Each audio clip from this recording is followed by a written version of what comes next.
Hey guys, so this is a video I said I was going to make comparing all of these wheel diameters that I have. So here is a selection of some of the wheels that I have for my bikes. First off, we have a 26-inch wheel, which is the original stock wheels that came on my Cannondale. Behind that there is a 700C wheel with a 28mm tire road bike wheel off my road bike.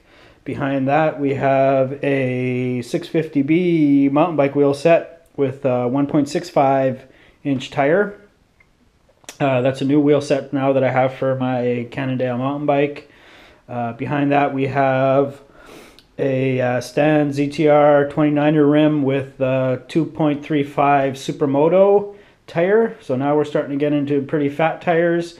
Behind that we have the front wheel off my Moonlander, so that's a 100mm clown shoe rim with the Dillinger 5, so what they would refer to as a 5-inch tire.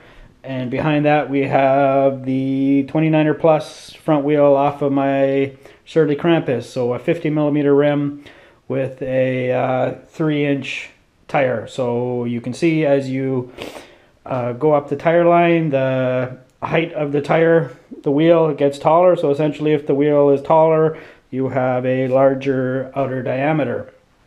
So we start out with the 26-inch. Man, I laugh now when I look at a 26-inch wheel, and I can't believe the speeds I used to go off-road and the terrain I used to ride off-road and the speeds I try to go over it with. I mean, I don't even want to ride a 26-inch wheel off-road anymore. I don't hate 26-inch wheels. Actually, I find them super fun in urban riding and city riding because it has such snappy, surgy acceleration and deceleration. I find it really, really fun to ride. So that's a 2.1-inch Kenda Small Block 8 tire on there. So I still use these occasionally. I put them on my Cannondale because I have fun with them.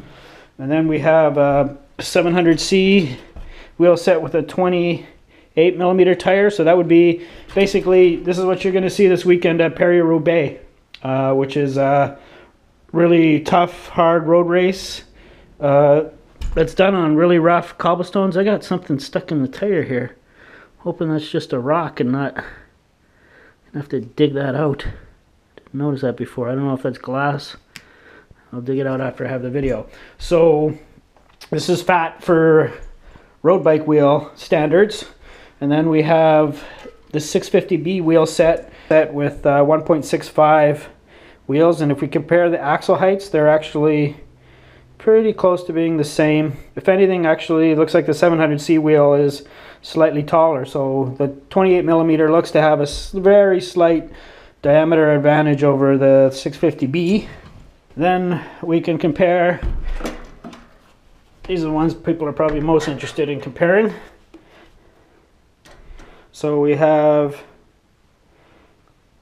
a 29er wheel here with a 2.3-inch on, I think it's a 23mm wide rim. Then we have a true fat bike wheel set, a 100mm rim with a 5-inch tire, and then, which is a 26-inch rim. And then we have the rabbit hole wheel set, the Krampus wheel set in the back. So if you compare the heights, compare the axle height here between the fat bike and the 29er, or yeah, my 29er wheel set off of my Fargo. See where this ends up here. So they're actually pretty similar. I don't know. I'd say they're almost the same diameter. If there is a difference between them, it's really, really quite small. But then if you take the fat bike wheel over to the Krampus wheel set and compare the axle on the Krampus wheel set is noticeably higher.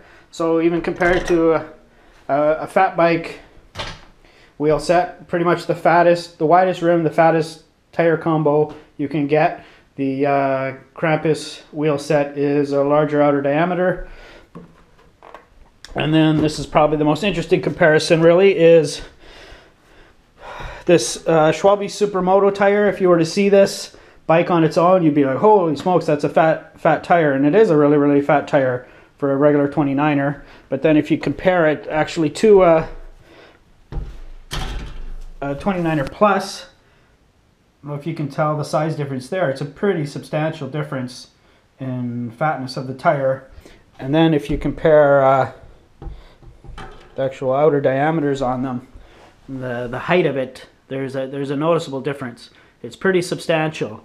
So if you're gonna go with looking for a fully rigid bike for riding technical terrain, but I mean by technical is rooty, rocky terrain, and you want to stay fully rigid.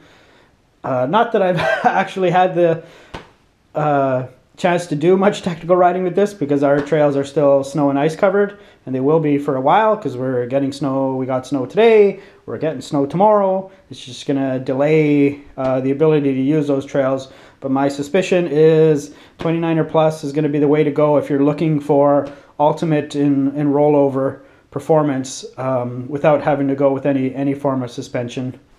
So there's essentially the 3 mountain bike wheel diameters you can get. You got your 26-inch, you have your 27.5 650B, you have a regular 29er wheel set, and then you have your 29er Plus, which is a 700C diameter rim, but very wide rim with a very, very fat tire. You may or may not find this information interesting, but thanks for watching.